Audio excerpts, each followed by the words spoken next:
I thought that an appropriate topic for my next production, since it's been several weeks of inactivity on the video front for me, would be that of a momentous biological event, the Cambrian Explosion.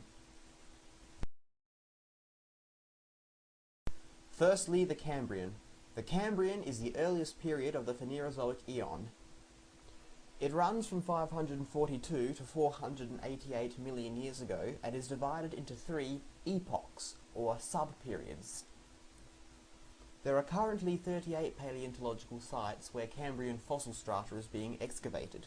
Together, the sites demonstrate a basically complete historical picture of the fauna of the age, and is the period where the true richness of the fossil record begins. In the epochs leading up to and within the Cambrian period, diverse life appeared to, at least within the fossil record, exponentially increase, leading to the rise of structures by which we determine modern phyla. The rise of all these phyla and such an increase in fossil evidence leads to the term Cambrian Explosion. Now, the term explosion is reminiscent to that of a population explosion, except with structural diversity of metazoans instead of a number of people. Now, for some reason that escapes basic logic, the Cambrian Explosion is a favourite event of creationists. There are several reasons as to why this is nonsense, but first, these are pretty much the creationist views of the Cambrian Explosion. After billions of years of inert unicellular life history, complex contemporary animals suddenly appear on the scene with no transitional record. Out of nowhere, complex contemporary Metazoic animals spring onto the scene. It doesn't matter which, so long as neither of them have an evolutionary process playing a part. Okay, here are the facts of the Cambrian Explosion. Firstly, the origination of phyla. In the most widely accepted classification system, there are 38 known animal phyla. The Cambrian sees the origin of around 11. Granted, this is higher than any other single period, but it is still less than half. The others are pre-Cambrian or post-Cambrian. As for plant phyla, none originate during the Cambrian period. Secondly is pre-Cambrian fossils. Firstly, the absence of a pre-Cambrian transitional fossil record is ludicrous. There are loads of potential pre-Cambrian phylogenetic predecessors. We have Sprigina the semi-trilobite, and the Cludina pre-Cambrian calcium carbonate shells.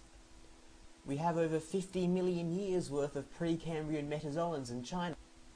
In fact, there is a smooth chronological fossil transition leading right up to the Cambrian period before gaps start appearing. But that's not all. We have fossil eukaryotes dating back 2.7 billion years.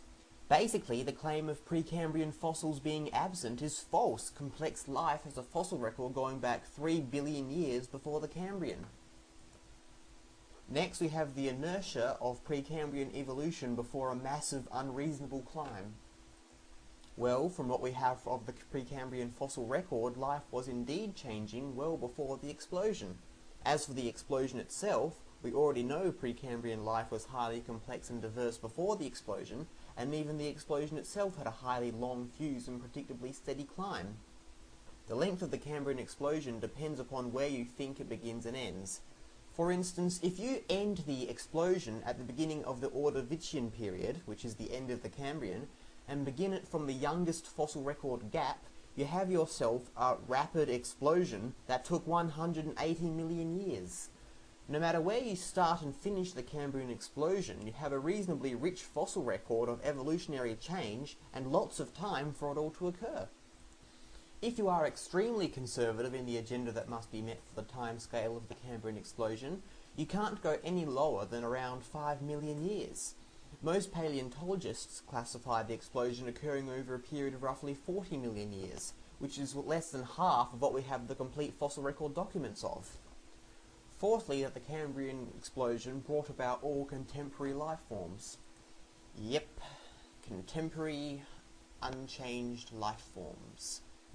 Just like as we see them today. Discounting that, we have already learned that less than half of animal phyla and no plant phyla originated in the Cambrian period. We also have no land animals, no insects, no spiders.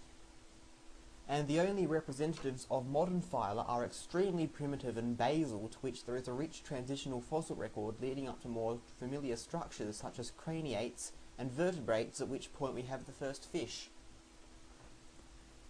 Final point is working back on transitional fossils relating to the Cambrian explosion. The Cambrian explosion is not the only diversity explosion in the history of the Phanerozoic era. In fact, just about every period has its own diversity explosion, particularly ones following mass extinctions of dominant life forms and/or the opening up of new frontiers to breed around. The Triassic period, for instance, followed the greatest mass extinction the planet had ever seen and gave rise to the diapsid supergroup known as the Archosaurs. This was the reptile explosion that carried on through to the Jurassic period and the dawn of the Mesozoic era. After the famous Cretaceous mass extinction, the one that killed the dinosaurs, there was a mammalian explosion and the dawn of the Cenozoic era. Creationists don't mention these explosions because they are heavily supplied with transitional fossils, showing relatively complete lineages of just about every major taxonomic group. In fact, the completeness of post-Cambrian fossil records leads to the pre-Cambrian period with comparatively large gaps. Despite transitional fossils being reasonably plentiful, they can't compare to the usefulness and multitude of those strata following. In every period except for those in the pre-Cambrian, the lineages are much greater than the gaps, and the gaps themselves are being filled more and more tightly every year despite lack of necessity. Okay, I think I've taken up enough of your time, so I hope I've covered this reasonably tightly enough without my not even including the specific reasons for the Cambrian explosion actually occurring. Thanks for watching, everyone. You know what to do. And the sun will set